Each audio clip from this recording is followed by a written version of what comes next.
کرتا ہوں اللہ کے نام سے جو بڑا مہربان اور اتنت دیوان ہے۔ آداب ناظرین، میں ہوں آپ کا میزبان عبدالواجد اور آپ ملاحظہ فرما رہے ہیں تسنیم ٹی وی۔ ناظرین، آج کی ہماری خاص پیشکش اسلام کے جنگجو میں آپ کا استقبال کرتا ہوں۔ ہماری اس پیشکش میں خلیفہ رابع حضرت علی رضی اللہ عنہ کا ذکر چل رہا ہے۔ جانیں گے آج کی اس خاص پیشکش میں جنگ صفین کے بارے میں۔ جنگ جمل سے فراغت کے بعد سفر سن ہجری 37 میں حضرت معاویہ رضی اللہ عنہ سے مقابلہ ہوا۔ یہ لڑائی بہت دنوں تک جاری رہی اور بڑی سخت خون ریزی ہوئی۔ اس لڑائی میں حضرت علی رضی اللہ عنہ کو اپنے ساتھیوں کی سرکشی اور بزدلی سے بہت پریشانی رہی۔ آخر ایک روز آپ رضی اللہ عنہ میدان جنگ میں تشریف لے گئے۔ حضرت معاویہ رضی اللہ عنہ کو اس کی اطلاع ہوئی تو انہوں نے حکم دیا کہ علی کو زندہ گرفتار کر لاؤ۔ لوگوں نے کہا کہ زندہ گرفتار ہو کر آنا مشکل ہے، البتہ قتل کر کے ہم لا سکتے ہیں۔ حضرت معاویہ رضی اللہ عنہ نے کہا کہ ہم علی کو قتل کرنا نہیں چاہتے۔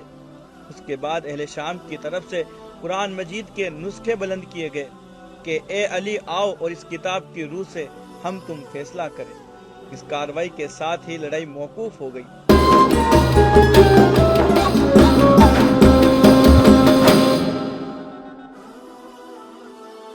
حضرت علی رضی اللہ عنہ کے ساتھ والے تو ہمت ہار چکے تھے، لہذا اس موقع کو غنیمت سمجھ کر انہوں نے تلوار کو نیام میں کر لیا اور یہ طے پایا کہ دو شخص مقرر کیا جائے، ایک حضرت علی رضی اللہ عنہ کی طرف سے اور ایک حضرت معاویہ رضی اللہ عنہ کی طرف سے۔ دونوں مل کر جو فیصلہ کرے اسی پر فریقین عمل کرے۔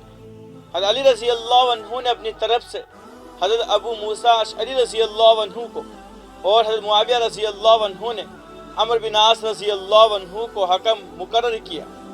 ان دونوں حکموں کا فیصلہ حضرت علی رضی اللہ عنہ کے خلاف ہوا۔ اس لڑائی کی بنیاد یہ تھی کہ حضرت معاویہ رضی اللہ عنہ حضرت عثمان رضی اللہ عنہ کا قصاص لینا چاہتے تھے اور حضرت علی رضی اللہ عنہ فرماتے تھے کہ بلوائیوں کی قوت زیادہ ہے، ابھی ان سے قصاص نہیں لیا جا سکتا۔ حضرت معاویہ رضی اللہ عنہ کہتے ہیں کہ آپ رضی اللہ عنہ ان کے درمیان سے ہٹ جائے تو میں ابھی ان سے قصاص لے لوں۔ اسی بات میں اس قدر طول ہوا کہ فوج کشی کی نوبت آ گئی۔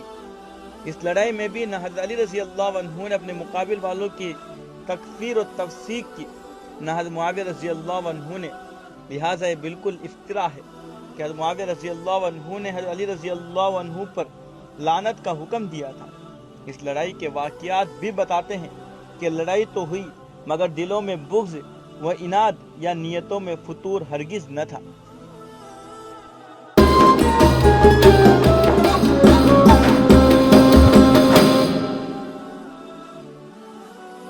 آج کی اس خاص قسط میں بس اتنا ہی۔ مجھے دیجیے اجازت اور آپ دیکھتے رہیے تسنیم ٹی وی، آپ کے میزبان عبدالواجد کے ساتھ۔ اللہ حافظ۔